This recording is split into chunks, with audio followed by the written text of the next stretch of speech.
एक समय की बात है, चमकौली नामक गांव में अक्सर अजीबोगरीब घटनाएं हुआ करती थीं।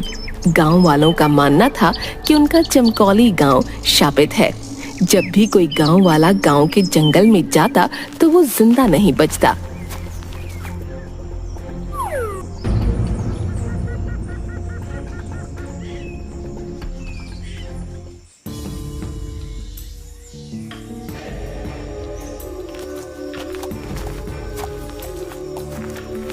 एक दिन गांव का चंदू किसान अपनी गाय के साथ जंगल के रास्ते होते हुए गांव जा रहा था। अरे रात काफी हो गई है, मुझे जल्दी निकलना चाहिए था, लेकिन ये गौरी जंगल में चरने लग गई और देर हो गई।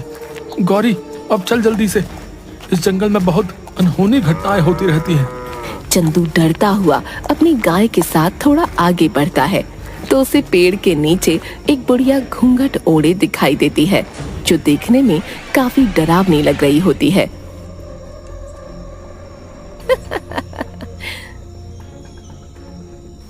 ओह, अच्छा तो तुम आ ही गए। अच्छा हुआ कोई तो इस जंगल में आया। बहुत दिन हो गए किसी इंसान का खून नहीं पिया। आज तो मजा आ जाएगा, शिकार खुद चल कर आया है। कौन हो तुम? हमें जाने दो, हमको अपने गांव जाना है। ये सब सुनकर चंदू बहुत डर जाता है और वहां से अपनी गाय के साथ भागने लगता है।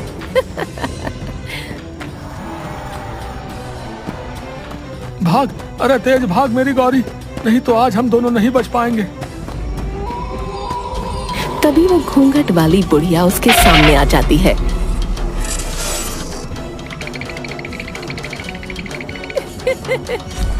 अपने लंबे लंबे नाखूनों से चंदू को मार डालती है, उसके बाद उसकी गाय को भी।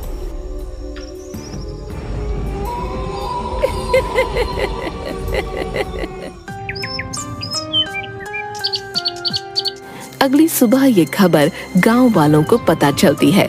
गांव के लोग ये जानकर बहुत हैरान हो जाते हैं।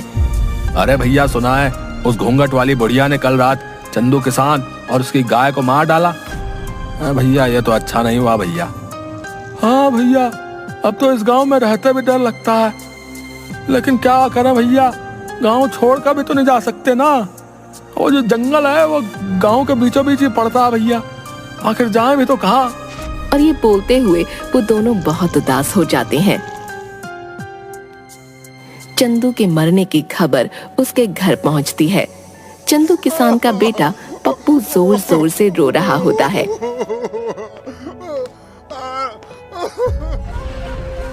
अरे अरे, अब बस भी कर दे रोना तू। तेरा बाप तो तुझे छोड़कर चलता बना मेरे ऊपर। आखिर मैं कहाँ से खिलाऊंगी तुझे रोटी? मेरा तो खुद एक बेटा है और तेरे बाबा जो आज तक एक पैसा भी नहीं जोड़ पाए छोड़ गए तुझे मेरे ऊपर। नहीं नहीं, अब मैं तुझे अपने पास नहीं रख सकती। हाँ, निकल जाए यहाँ से। अरे हाँ माँ, निकालो इसे यहाँ से। पिताजी का सबसे लाडला बना फिरता था, अब आएगा मजा। अरे नहीं नहीं माँ, ऐसा मत कीजिए, मैं आखिर कहाँ जाऊंगा माँ? ऐसा मत कीजिए माँ, पिताजी के बाद अब आप ही मेरा सहारा है माँ। अरे वो सब मैं कुछ नहीं जानती, समझा? तुझे इस घर से जाना ही होगा, जा यहाँ से। जिसके बाद पप्पू वहां से बड़े उदास मन से चल देता है।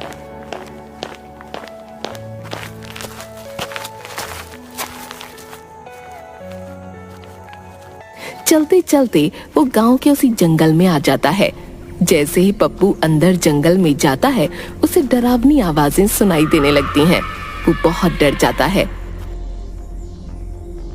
अरे अरे, ये कैसी अजीब सी आवाज है, मुझे तो बहुत डर लग रहा है। हे भगवान, इस गांव से बाहर जाने का एक यही रास्ता है जो जंगल से होकर गुजरता है। हे भगवान, मेरी सहायता कीजिए, अभी तो मुझे बहुत भूख भी लगी है। हाँ।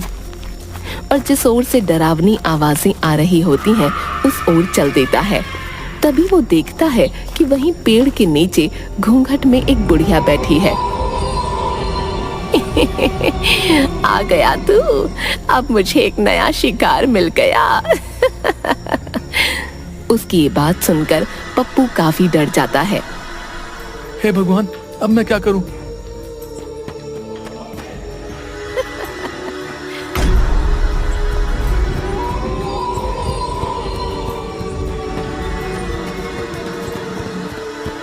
तभी भागते भागते पप्पू एक गड्ढे में गिर जाता है।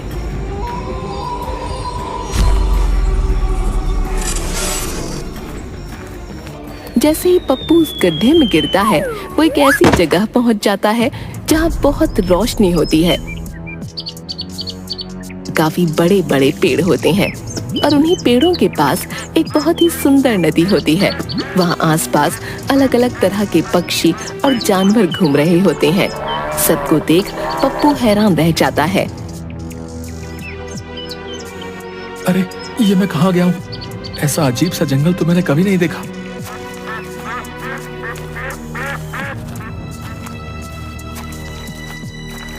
तभी वो थोड़ी दूर चलता है कि उस जंगल में गांव के वो लोग जो मर गए थे पेड़ से बंधे थे और साथ में पप्पू के बाबा भी थे। पप्पू ये देखकर हैरान रह जाता है और अपने बाबा के पास आ जाता है। अरे बाबा, आप जिंदा हैं? आपको पता है, मुझे लगा था मैंने आपको खो दिया, लेकिन आप तो जिंदा हैं। लेकिन आप यहाँ कैसे आए? पप्पू की इन बातों का उसके बाबा पर कोई असर नहीं हो रहा था। अरे बाबा, आप बोलते क्यों नहीं? तभी पप्पू के पास एक अजीब सा दिखने वाला आदमी आता है जिसकी 3 आंखें होती हैं। पप्पू उसे देखकर हैरान हो जाता है। अरे बेटा, तुम मुझसे डरो मत, मैं तुम्हें कुछ भी नहीं करूंगा। इस जादुई जंगल में आसानी से कोई नहीं आ सकता। अगर तुम यहाँ आए हो तो जरूर तुम में कोई खास बात अवश्य है। लेकिन आप कौन है? और यहाँ पर मेरे गांव के वो सारे लोग मौजूद हैं जो मर गए थे, यहाँ तक कि मेरे बाबा भी। मेरी तो कुछ समझ नहीं आ रहा है। बेटा, मैं इस जंगल में कई वर्षों से तपस्या कर रहा था कि अचानक एक दिन यहाँ पर एक औरत जो पिशाचिनी थी वो आ गई। कई वर्षों की तपस्या के बाद मुझे एक मंत्र मिला जिससे मैं सबसे शक्तिशाली हो सकता था और हमेशा के लिए अमर भी।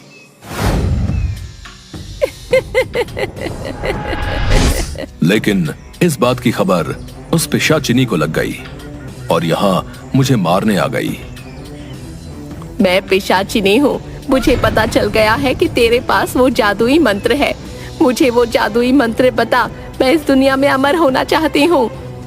उस समय अगर मैं पिशाचिनी को जादुई मंत्र नहीं बताता तो वो मुझे मार डालती, इसलिए मैंने उसे वो जादुई मंत्र बता दिया। लेकिन क्योंकि वो एक पिशाचिनी औरत थी, इसलिए उसे अमर होने के लिए उस जादुई मंत्र के साथ साथ कुछ लोगों के खून की भी जरूरत थी, जिनका खून पीकर वो अमर हो सकती थी। तब से ही पिशाचिनी अपना भेष बदलकर अलग अलग गांव में जाती है और लोगों को मारकर उन्हें यहाँ इस जंगल में ले आती है और उनका सारा खून पी जाती है।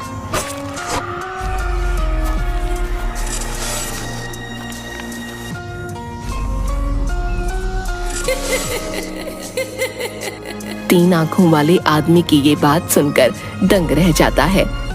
तो क्या अब मेरे बाबा और मेरे गांव के सभी लोग कभी जिंदा नहीं हो पाएंगे? बेटा, जिंदा हो सकते हैं, लेकिन इसके लिए तुम्हें एक कठिन राह से गुजरना होगा।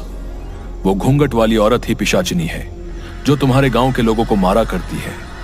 अब बस उसे कुछ ही लोगों के खून की जरूरत है, जिसके बाद वो उस जादुई मंत्र से अमर हो जाएगी। अगर ऐसा हुआ तो तुम कभी भी अपने पिता और बाकी गांव वालों को कभी जिंदा नहीं कर पाओगे। सिर्फ एक ही रास्ता है जो उस घूंघट वाली पिशाचिनी को अमर होने से रोक सकता है, लेकिन राह बहुत कठिन है। मुझे वो राह बताएं। मैं अपने बाबा और गांव वालों को फिर से जिंदा करना चाहता हूँ। बताएं मुझे क्या करना होगा। तभी वो 3 आंख वाला आदमी पप्पू को एक जल का लोटा देता है।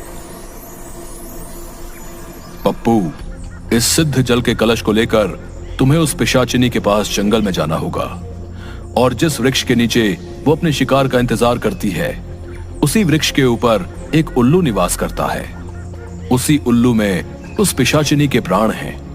अगर उस उल्लू के ऊपर तुम इस सिद्ध जल को छिड़क दो तो उसका अंत निश्चित है। आप मुझ पर भरोसा करें, मैं अपने बाबा और गांव वालों के लिए अपने प्राणों से खेल जाऊंगा। कलश लेकर तो तुम जाओगे, लेकिन ध्यान रहे, ये कलश अगर गलती से पिशाचिनी ने छू लिया तो इसकी सारी शक्ति खत्म हो जाएगी। एक बात और, ये काम तुम्हें सूर्यास्त के वक्त ही करना होगा। अगर उस पहर से पहले तुम काम न कर पाए तो रात होते ही उल्लू वहां से उड़ जाएगा। उसके बाद उसका पता लगा पाना बहुत मुश्किल होगा। आपकी कही सब बातों का मैं ध्यान रखूंगा। अब आप मुझे आज्ञा दें। तुम अपने कार्य में कामयाब होकर लौटो। सभी का आशीर्वाद तुम्हारे साथ है।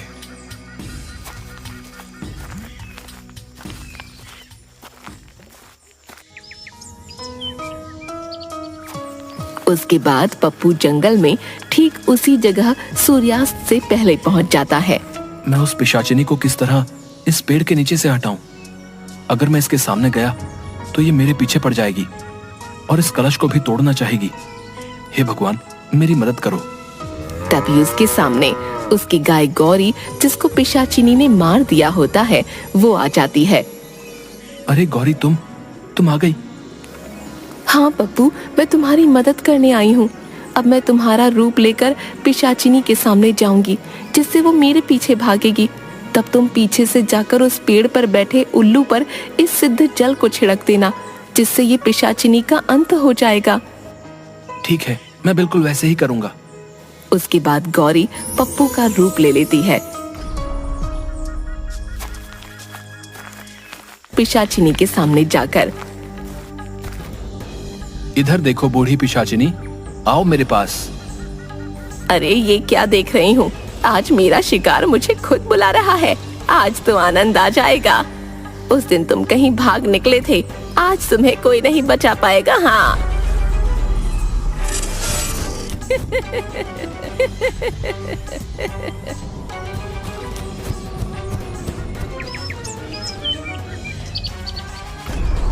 सूर्यास्त होने ही वाला है। यही वक्त है जब मुझे उस उल्लू पर जल छिड़ककर इस पिशाचिनी का अंत करना होगा। पप्पू झट से उस पेड़ पर चढ़ जाता है और देखता है कि एक बहुत भयानक सा उल्लू पेड़ की डाल पर बैठा हुआ है।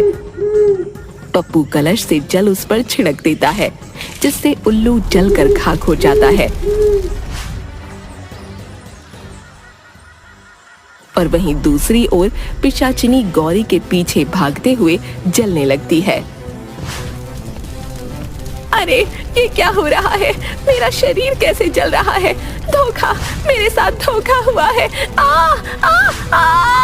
नहीं, किसी को नहीं छोड़ूंगी। बचाओ।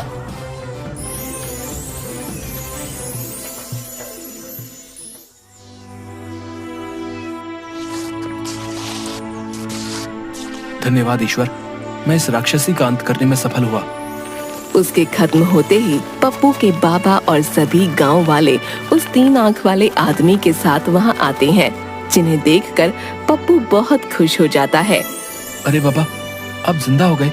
मेरे प्यारे बाबा, देखो मैं आपको अपने पास फिर से ले आया। हाँ मेरे बच्चे, देख मैं तेरे पास आ गया हूँ। वाह पप्पू, तुम सच में बहुत बहादुर और साहसी हो। तुमने उस पिशाचिनी घूंघट वाली बुढ़िया को हमेशा के लिए मुक्त कर दिया है। अब वो बहुत दूर जा चुकी है। अब तुम्हारा गांव शापित नहीं रहा बेटा। अब किसी भी गांव वाले की मौत नहीं होगी और ये सब तुम्हारे ही कारण हो पाया है। ये सुनकर वापस जिंदा हुए सारे गांव वाले भी पप्पू का धन्यवाद करने लगते हैं। मुझे माफ कर दो पप्पू, मैंने तुम्हारे साथ बहुत गलत व्यवहार किया। मेरे मन में आपके लिए कोई कड़वाहट नहीं है माँ। देखो पिताजी अब हमारे साथ हैं। हम सब अब साथ रहेंगे। अरे वाह बेटा, तुमने जो हमारे लिए किया वो कोई नहीं कर सकता था। तुम वाकई ही हमारे गांव के नायाब हीरे हो। हाँ, हम तो तुम्हें पाकर धन्य हो गए बेटा।